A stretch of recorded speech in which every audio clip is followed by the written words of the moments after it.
Okay po, ako po ulit ang inyong site locator, si Miss Geraldine Villarasa. Okay po, andito pa rin po ako ngayon sa Tagkawayan, Quezon. Meron pa po akong iba-vlog na isang property. Kanina po may bilinag po akong property na 3 hectare doon sa yan pong natututukan na yan ng aking camera. Then, yung pong kalsada kanina, yung ibilinag ko pong kalsada kanina, yung right of way, yun din po ang magiging right of way ng 6 na hektarya na tong iba-vlog ko po ngayon. Magkasunudan lang po sila ng property. Ito pong property na to ay 6 na hektarya ito. Okay po, tara po, papasukin po natin yung 6 na hektarya na ibibida ko po sa inyo. Ito po ay overlooking din. Katulad po nung na-vlog ko ng 3 hectare. Same lang po sila ng kalagayan ng lupa. Ayan po. Baka pa rin po ang maganda ditong ilagay. Ayan, may pangilan-ngilan pa naman pong mga kahoy. Ito po, may batino. Okay po, may sapa po. Ito na dadaanan na buhay.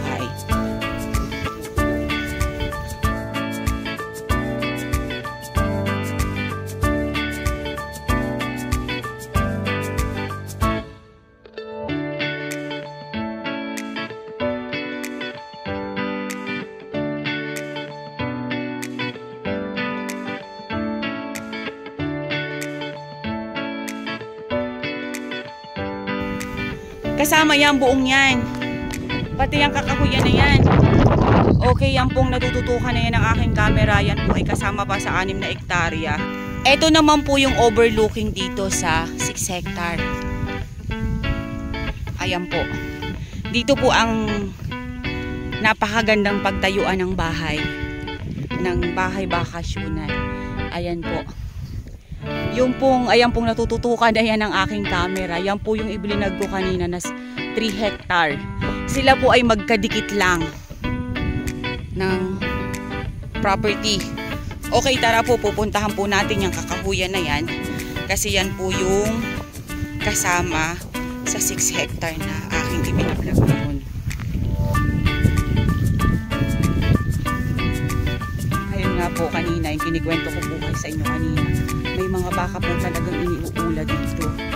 Inuulahan na po nila ng baka. Nakakatanggal po ng stress sa lugar na to. Ang dami pong batino. Ayan. 1, 2, 3, 4, 5, 6, 7. Dito po sa bungad, 7 na agad ang batino.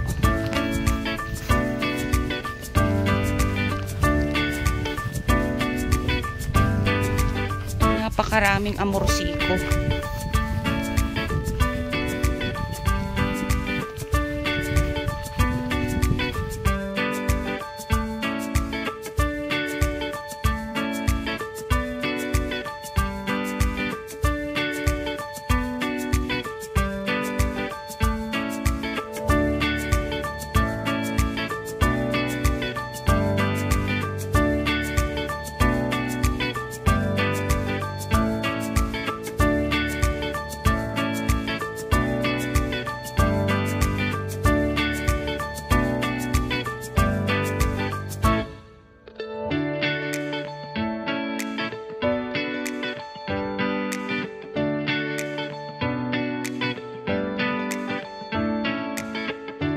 Okay po, andito naman po tayo pupunta sa pinakang loob naman po nitong property, yung pong may mga kahoy. Then ayan po, may sapa po siya. Yun nga po, sabi ni tatay kanina, meron po ditong bukal na hindi talaga siya naiiga kahit tag-init. Ayan, napakaganda talaga pag nakikita ko po sa screen niyang ganyang tanawin. Napakaganda niya, nakaka-relax.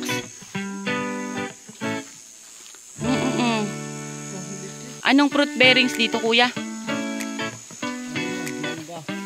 Okay. Okay, may mangga po dito. Ito po, may mangga po na malaki. Then, ayan po.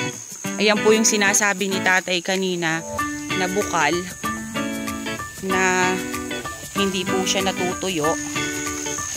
Then ayun po ang hose niya. Apakalamig ng tubig. Okay na tatay ko. Tara doon sa ano iba.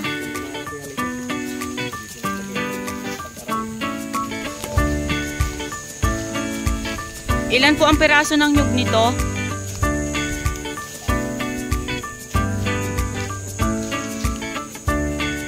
May pangilan-ngilan po namang mga nyug pa. Ano po?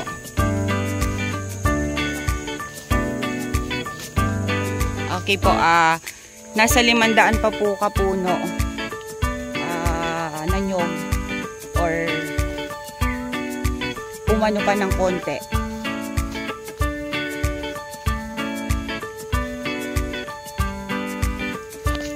Ayan po, ito po yung sapa na sinasabi ko sa inyo kanina. Ayan. Ang linaw po ng tubig ng sapa. Then yun nga po, halos lahat po is kahoy gubat dito sa part na to. Okay po, may nakita na po akong mga prutas dito sa loob. Ayan na, meron na po ditong santol. Meron pong avocado. Andito po ang avocado. Then may langka. Ayan po ang langka. Then yun nga po, yung pong tubig dito sa ilog is malinis talaga. Ayan po siya. Napakarami pa po niyang kahoy gubat. Pero matitigas itong kahoy na ito tatay, no? Ayan, lisak. Tapos itong, oo, lisak at batino. Ay, ito po, ayan po natatapatan na yan ang aking screen. Sa nyug po is, dito po sa part na to, medyo pangilan-ngilan pa lang po ang nakikita ko. Yan, karamihan nga po is kahoy gubat, din mga hardwood. Ayan po, may mga nakapugal po ditong baka. Kuya, baka habulin ako na re.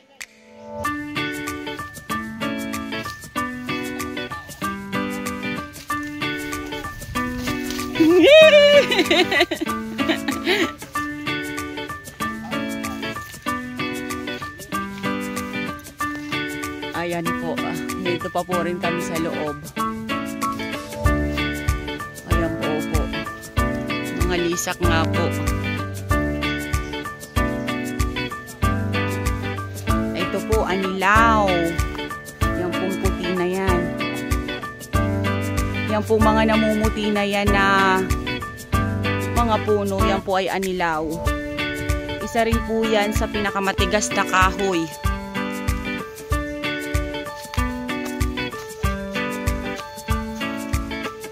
Puti po ang ano, yung pong puti ang katawan. Opo. Kaya nga, ang dami.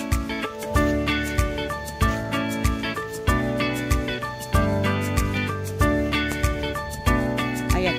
Dito po sa part na to, medyo slant po yung ano niya, yung kanyang lupa. Pero ang ganda po ng pagkaka-slant niya. Talaga sa part na halos lahat po ay kahoy.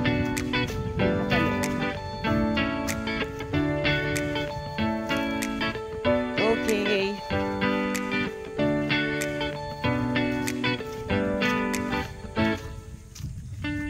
Nandiyan na po ang mga nyug tay.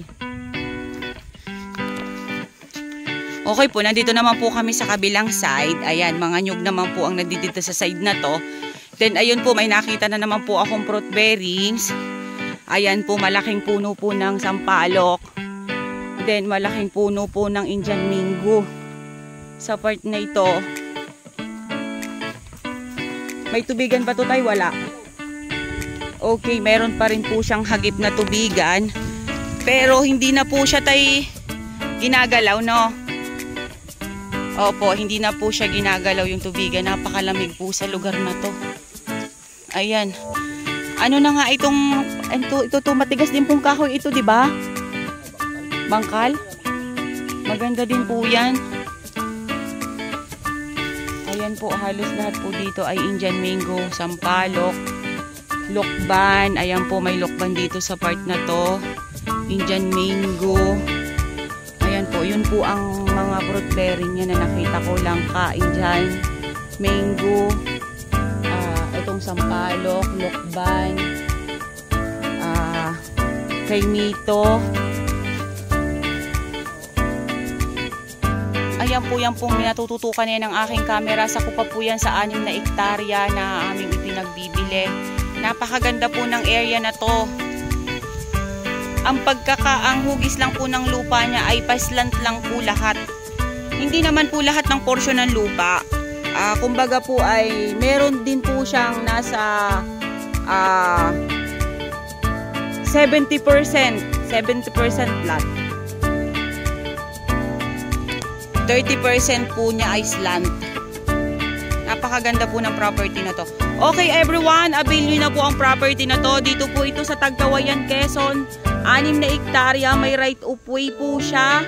Ayun po kanina sa una kong nabanggit dun sa aking unang video. Siya po ay merong right of way na papunta po dito sa property. Dun po muna sa unang property ay ipinagbibili po doon yung 3 hectare. Then sunod po na property ito na yung pong may-ari ng 3 hectare pumapayag po ng right of way. Magbibigay po siya ng deed of donation para po sa right of way nitong property na to. Okay po, once again po, maraming salamat po lagi sa pag-subscribe nyo po sa aming bagong YouTube channel. Ako po ulit ang inyong vlogger, si Miss Geraldine Villarasa. Inquire nyo na lang po yung about sa documents, about po sa price. Lagi naman pong nasa details namin ang price ng bawat property ng aming ibinablog. Okay po, once again po, thank you po for watching.